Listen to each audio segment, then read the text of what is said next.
AITA for leaving a wedding after the groom kicked me out and my partner just laughed? I was 48 when I met Sharon. Elegant, articulate, and witty. The kind of woman who could walk into a crowded room and effortlessly capture everyone's attention. She was a widow when we met. Her husband had passed away nearly a decade earlier. Her daughter, Brooke, was 15 at the time, with a sharp tongue, sarcastic and suspicious. I did not blame her. Losing a father so young can sour a child's worldview. I stepped in cautiously, without trying to replace anyone, just trying to be present. Over time, I paid for music lessons. I helped her with her college applications. I even co-signed for her first car loan.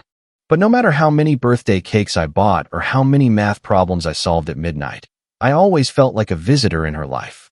I was not rejected, but never fully accepted either. There is something humiliating about giving yourself without receiving any acknowledgement. I was not expecting a parade or praise, but naively, I believed that one day, when Brooke was an adult, she would look back and realize that I had been there when it truly mattered. That acknowledgement never came. Even at her college graduation, she thanked her mother for her support and mentioned all the women who had raised her. I was 3 rows back in the audience, clapping like an idiot, my heart sinking with every word. Sharon leaned over and whispered, "It was not her intention to forget you." But she lacked conviction. She knew it too. I was the man who paid the bills and fixed the closets, but not the one called family when it really counted. Despite it all, I stayed. I loved Sharon. We were not legally married. We kept our finances separate. We did not file joint taxes. We did not mix our assets, but we lived together like any committed couple. It had been 10 years when Brooke got engaged. I offered to help with the wedding expenses quietly and with no strings attached. Sharon accepted on her behalf. "She is stressed," she would say when Brooke snapped at me. "She really appreciates you." I let myself be convinced because sometimes belief is the only thing you have when evidence is scarce. I thought the wedding would be a new chapter, a way for Brooke to acknowledge what I had meant in her life. I was wrong. The preceding weeks were a whirlwind. Cake tasting, flower trials, choosing tablecloths. I paid the deposit for the venue, half the caterer, and even the groomsmen's suits. No one asked me to.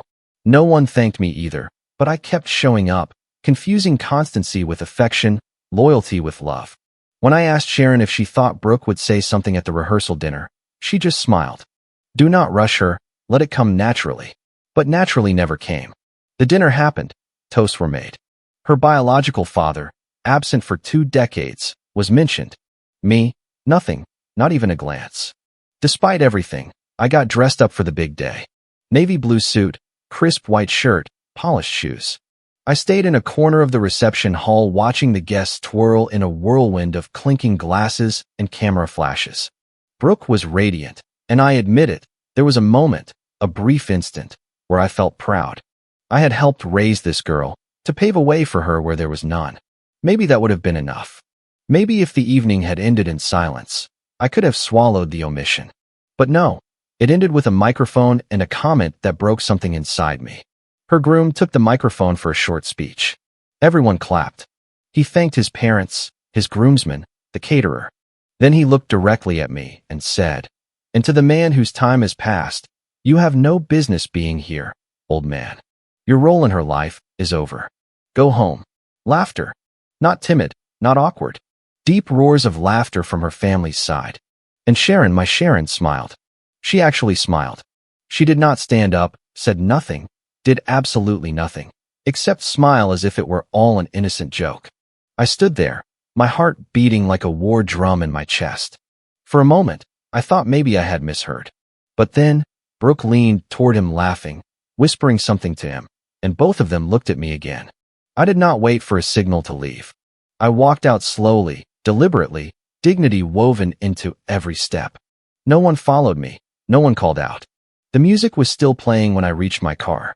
I sat behind the wheel, staring into the night through the windshield. A part of me wanted to cry, not out of sadness, but from pure humiliation. But another part, quieter and stronger, straightened up. That part started making plans. I drove home in silence.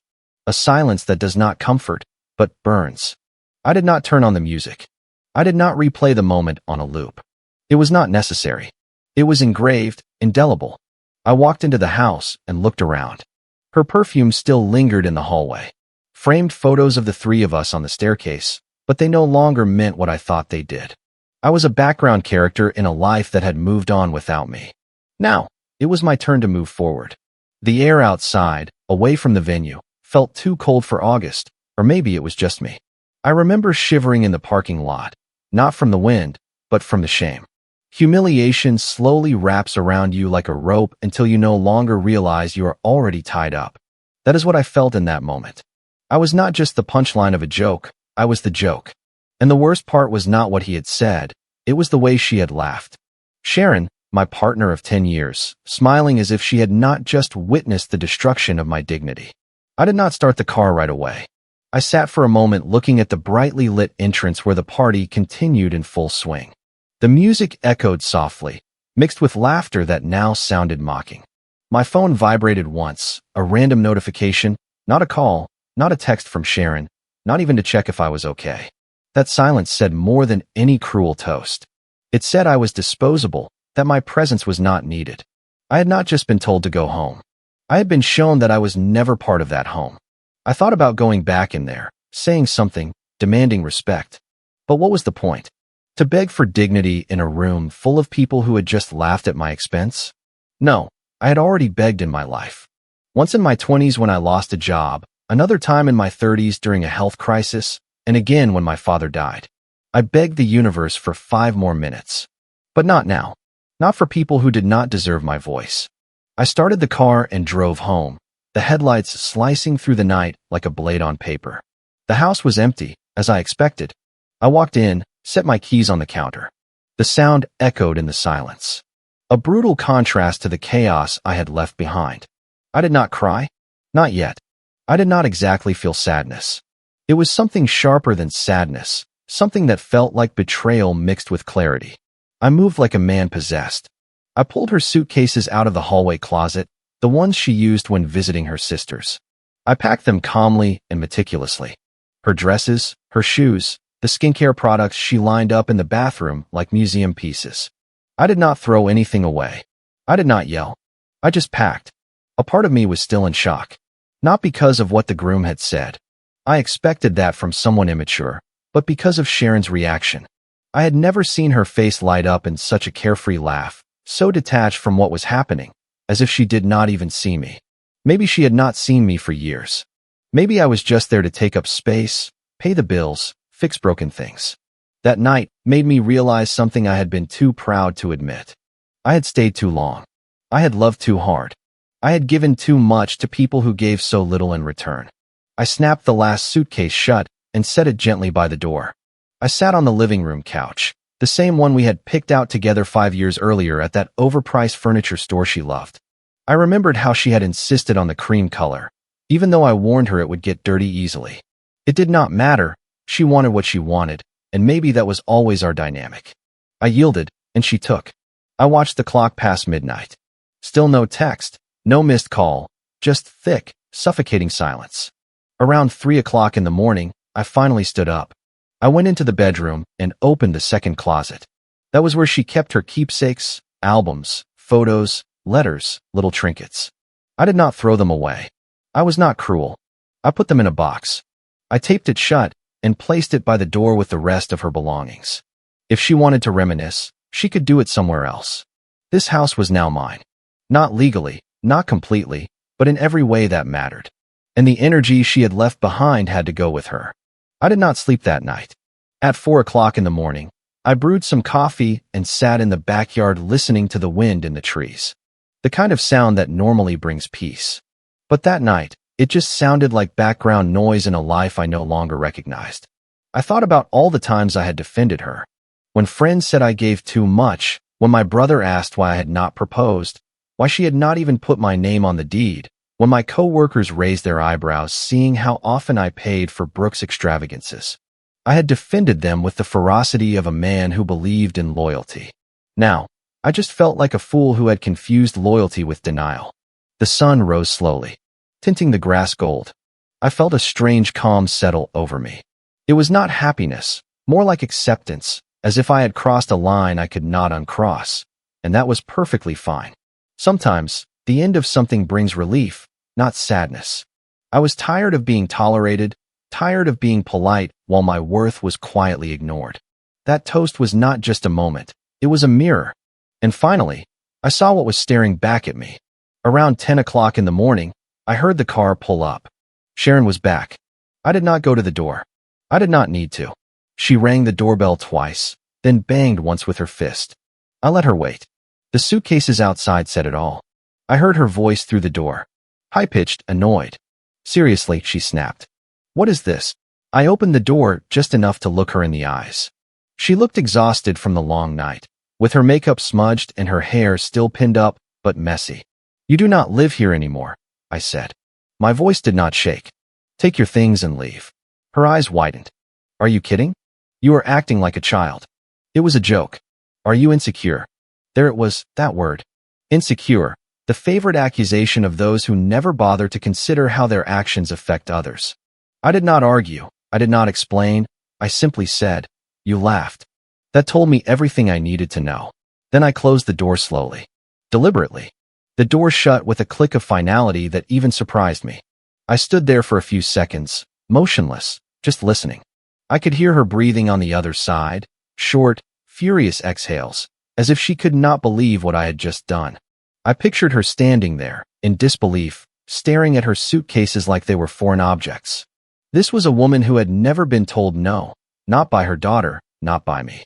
And now, here she was on the other side of a door she never thought she would have to ask permission to enter. I knew she would not leave immediately, but I did not care. I locked the door and walked into the kitchen, where the morning sun was starting to stretch across the floor as if nothing had happened. It is funny how normal the world looks, even after everything has been turned upside down. I did not look out the window. I did not peek to see if she had left. I did not need to. The moment I closed that door, I mentally disconnected from her. It was not anger driving me. It was a kind of cold, quiet certainty. I had done what I had to do, not out of revenge, not to prove a point, but because my peace finally demanded space, and her presence was suffocating it. That morning, for the first time in years, I felt like I had authority over my own life. I was not going to argue. I was not going to justify my actions to someone who had turned me into a joke. She had made her choice the moment she laughed. Around noon, my phone lit up with texts, first from her, then from Brooke. What is going on? Brooke wrote. You are overreacting. It was literally a joke. No apology, no acknowledgement of the cruelty, the timing, or the humiliation I had endured in front of a room full of strangers. Just a casual dismissal of my feelings, as if I were a stubborn old man who does not understand modern humor. I did not reply. There was nothing to say. I read the messages once, then archived them. I was not deleting them, not yet. I wanted the reminders for at least a little while. Proof that I had not imagined the disrespect. Proof of how quickly people rewrite history when you stop playing your part. An hour later, Sharon tried to call. I did not answer. Then she sent a text. We need to talk. You cannot just lock me out. This is my house too. That last sentence made me laugh. My house. The same house where I had been invisible for years. The same house where my money had built the roof, but where my name had never earned me a seat at the table. I had paid every bill, fixed every leak, upgraded every appliance. And yet, when the time came, I was the old man instead of a father figure. No, Sharon, it was not your house. It was a place you passed through while you planned your daughter's wedding, while you prioritized her comfort over my respect. And now, it was mine again. She came back one more time around 4 o'clock in the afternoon. I heard her car door slam, then the rapid knocking at the front door. More knocks, a pause, then the doorbell. I stayed sitting on the couch sipping cold coffee, the television murmuring softly in the background. This time, my heart did not race. There was no guilt in my chest, no uncertainty in my mind, just silence. Pure, uninterrupted silence. And it felt good. Finally, she gave up. I heard her heels clicking down the porch steps, then the distant rumble of her car engine. A few minutes later, I checked. Her suitcases were no longer there. She had finally accepted the message I had written, loud and clear, with actions, not words.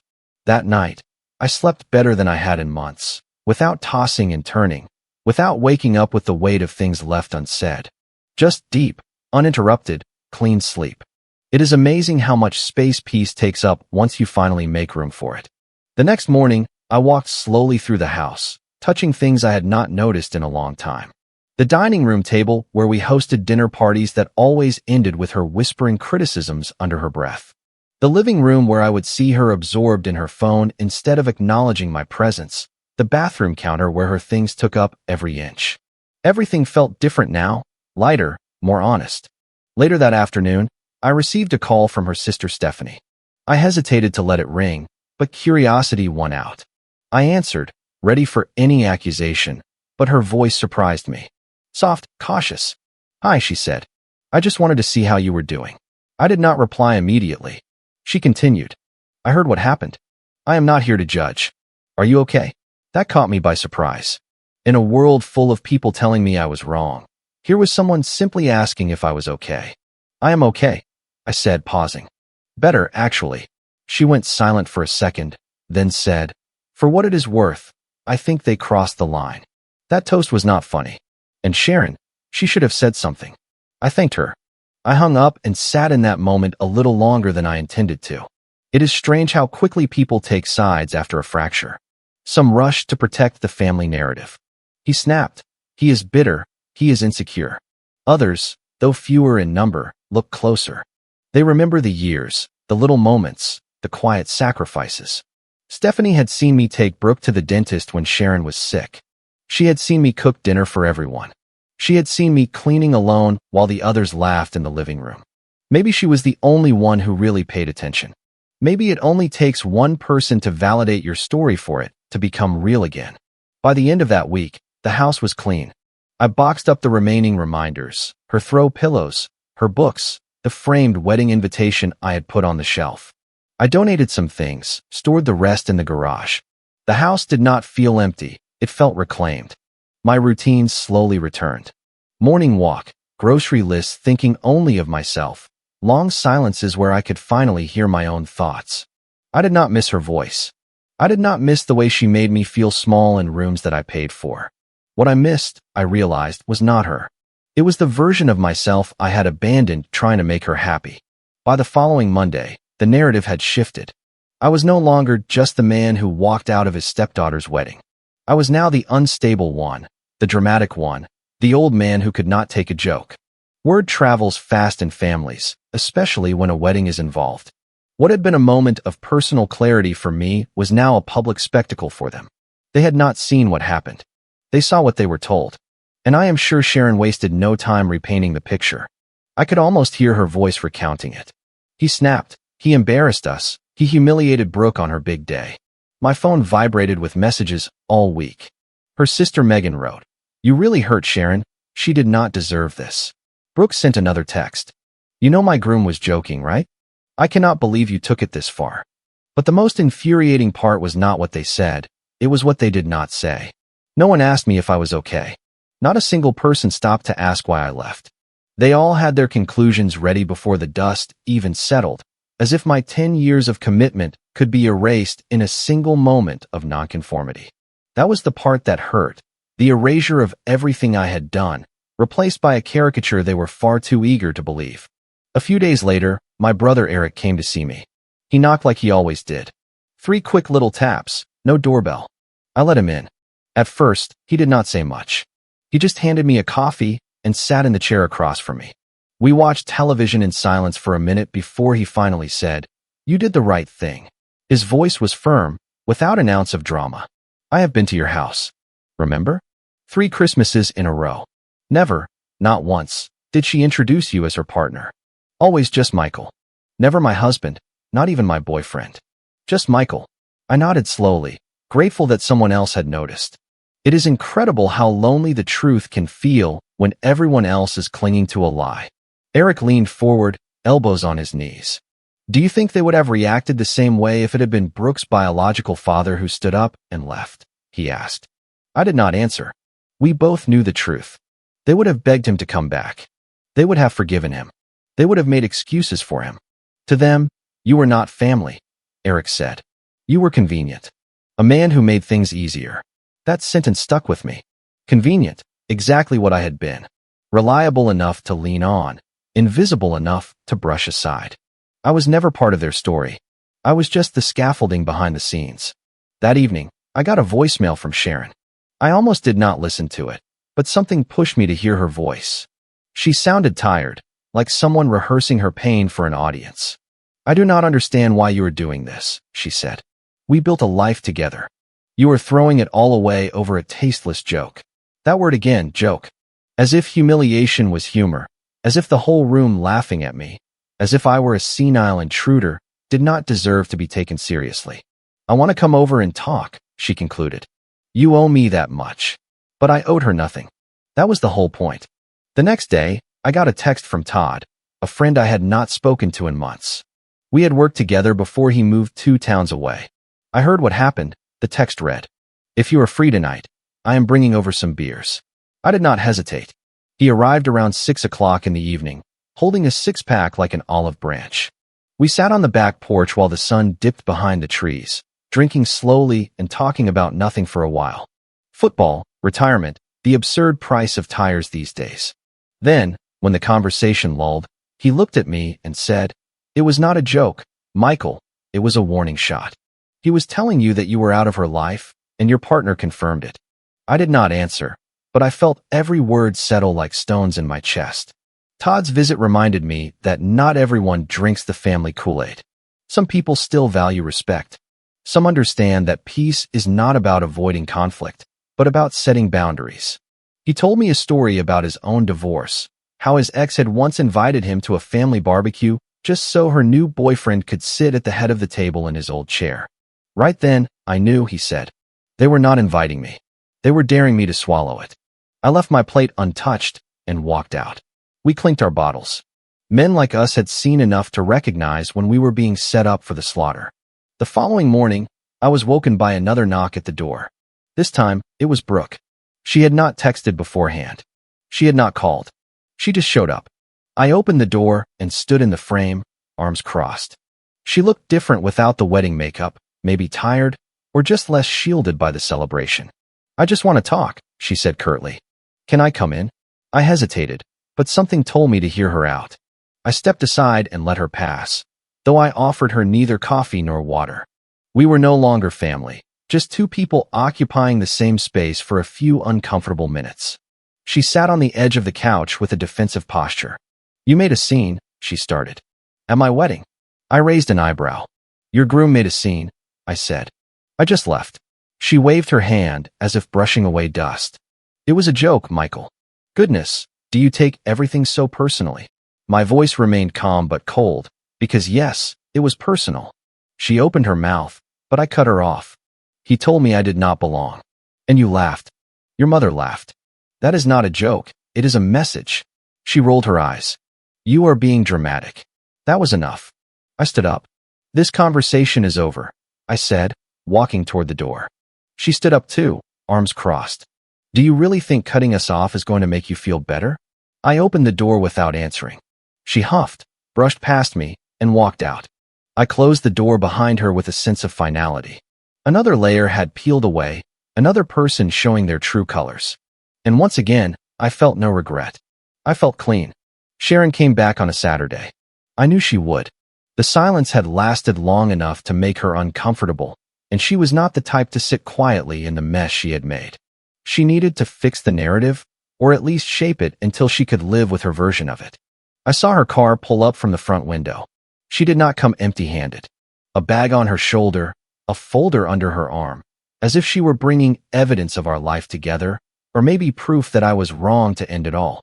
I did not rush to open the door. I let her knock once, twice, then the doorbell. It was not until the 3rd knock that I moved. She stood there in a gray cardigan and jeans, no makeup, her eyes wide with rehearsed concern. "Can I come in?" she asked, her voice softer than I remembered. I did not answer. I just opened the door and stepped aside in silence. She walked in like someone treading on sacred ground, slowly and carefully. She looked around the house as if it were both familiar and strange. Her eyes lingered on the empty shelf where her photos used to be, on the clean counters that no longer held her scattered belongings. I saw it on her face. She had not expected the house to look so different without her. But that was the thing. It did not look different. It looked clearer. She sat on the couch and placed the folder on the coffee table. I just wanted to talk, she began. I think we let things get carried away. This is not who we are. I remained standing. Yes, I said calmly.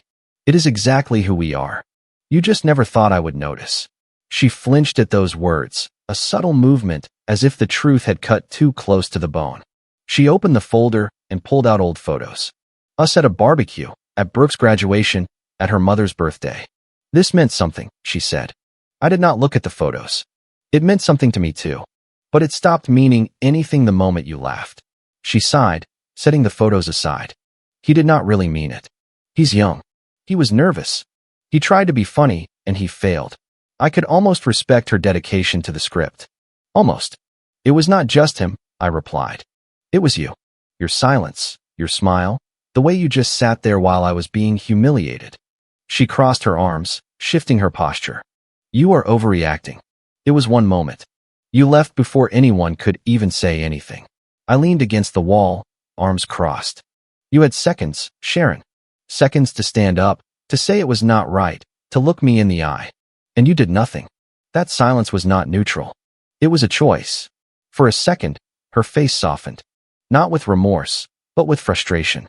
I was just trying to keep the peace, she murmured. That phrase above all others made me laugh. A dry, bitter laugh. No, Sharon, you were trying to keep up appearances. Peace would have been standing by my side, not pretending I was not there. She stiffened again, her eyes narrowing. And now what? You were going to throw it all away over one mistake. That was when I realized she still did not get it. She thought this was about a single moment, one toast, one laugh. But no, it was a decade of little erasures, of 100 slights brushed under the rug, of a life built on one-sided loyalty. I walked over to the door and pulled it wide open. She looked at it, then looked at me. That is it, she asked, her voice cracking. You are not even going to try to fix this. I shook my head slowly. I tried to fix it for 10 years, Sharon. I just did not realize I was the only one who thought it was broken. Her eyes filled with tears, but I felt nothing. No cruelty, no triumph, just clarity. A long overdue understanding that love without respect is just an obligation, a mask. And I was done pretending I could not see right through it. She stood up, gathered her things slowly, and walked to the door. On the threshold, she stopped. You are bitter, she said, almost like a prayer. You are going to end up alone. I did not flinch. Better alone than invisible. She blinked in silent surprise, then walked out. I closed the door behind her, without slamming it, without shoving it, just firmly and permanently. I leaned against it for a second, not because I was weak, but because I was solid. The kind of solidity that comes after a storm, when the winds finally died down and you realize the house is still standing, stronger than before. That afternoon, I sat in the silence once more. Not a lonely silence, but the kind that lets you hear your own thoughts. I cooked for one. I watched a movie without compromising. I fell asleep on the couch with no one judging the volume or the snacks. And for once, I had no regrets. I did not miss the conversations that went nowhere, the forced laughter, the emotional tightrope that always left me questioning my worth. What I had missed was peace, and now I had it. I was not waiting for closure. I had created my own. 2 days later, I received a handwritten letter in the mail with no return address. I opened it slowly, expecting more reproaches, more manipulation. But it was from Stephanie, Sharon's other sister. She wrote, I heard what happened. I do not know the whole story, but I know this. You were always kind, always present. I saw you trying even when they did not. I am sorry they failed to see it. It was the shortest letter I had ever read, but it hit the hardest, because validation does not need to be loud. It just needs to be real. And that was enough for me. 3 weeks had passed since I closed the door on Sharon, and not once had I considered reopening it.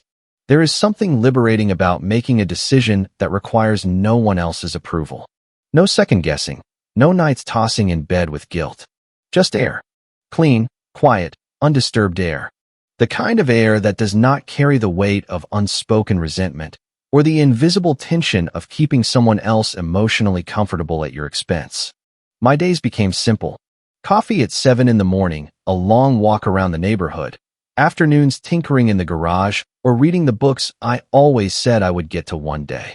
I had not realized how much energy I spent just trying to be tolerable to someone who barely even saw me. I never heard from Sharon again, not after that last conversation. Her silence, once loud and accusing, now sounded like permission. Permission to move forward. Permission to accept that not all bonds deserve to be repaired. We had spent years orbiting each other without ever meeting in the middle. And when that wedding toast happened, it was not the start of a crack. It was simply a spotlight illuminating the fractures that had always been there. Now, I could see them. Hindsight does not always bring peace, but it can bring clarity, and sometimes that is even more valuable.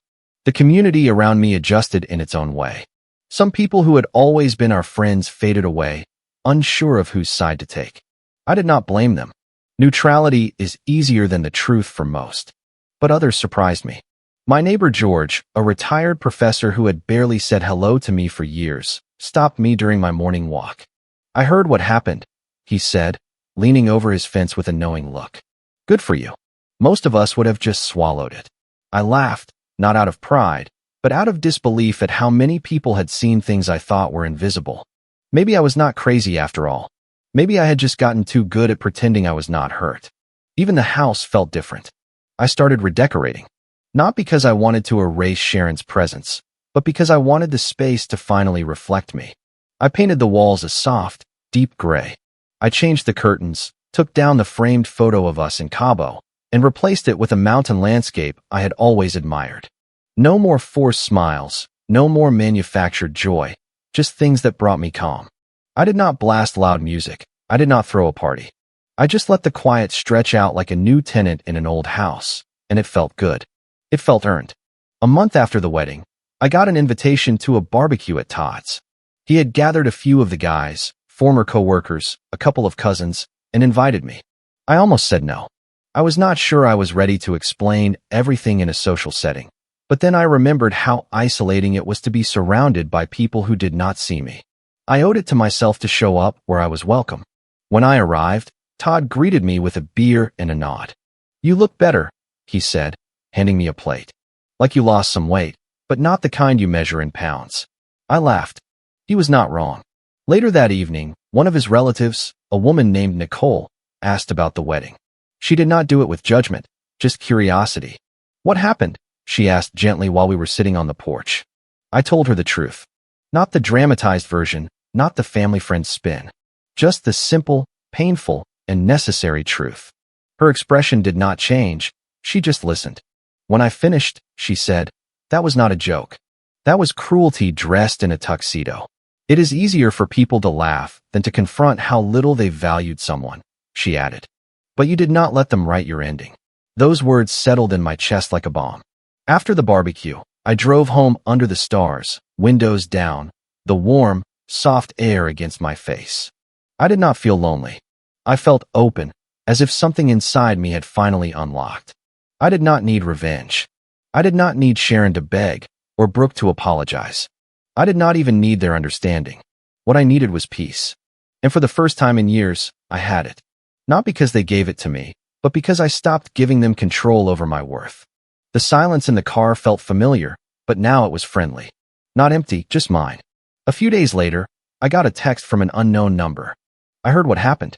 "I am sorry for everything." It was not signed, but I knew it was Brooke. I stared at the message for a moment, not knowing what to feel. It was not an apology. It was not taking responsibility. It was a half step, a crumb tossed out in the hopes that I would pick it up and follow the trail back to her. But I was no longer hungry. I did not need closure from her. I needed to keep walking forward. I archived the message. Not out of spite, but out of resolution. Some doors do not need to be knocked on. They just need to stay shut. Now my days are quieter but fuller. I am learning to cook new dishes. I listen to old jazz records I had packed away for years. I write again in the journal I had long abandoned. I take longer walks. I stay out on the porch longer. I even laugh for real, big belly laughs at things that are genuinely funny, not the kind designed to humiliate. And when I go to bed at night, I do not replay arguments or rewrite moments. I simply rest. That is what I learned peace is. It is not the absence of noise. It is the full presence of oneself without apologies. Some people still say I overreacted, that I should have stayed for the toast, swallowed my pride, smiled through the humiliation. But they were not there. They did not feel the sting of being reduced to a punchline in a room full of people whose meals you paid for. They did not watch the woman you loved smile while you were tossed aside like a piece of old furniture. And most importantly, they do not have to live in my skin. I do. And I chose peace. Comment. I've been thinking about this story a lot since I first read it. What stood out to me most is how important it is to value your own self-respect. Sometimes, the kindest thing you can do for yourself is to set clear boundaries. Choosing peace doesn't mean you're giving up. It means you're finally choosing yourself. True kindness starts with being kind to yourself first. You deserve to be treated with respect in every relationship. I hope this makes you pause and reflect on the people around you. Letting go of what no longer serves your well-being can be incredibly freeing. Taking responsibility for your own happiness is one of the bravest things you'll ever do. If you like the stories, don't forget to leave a comment and support the channel by subscribing. See you in the upcoming stories.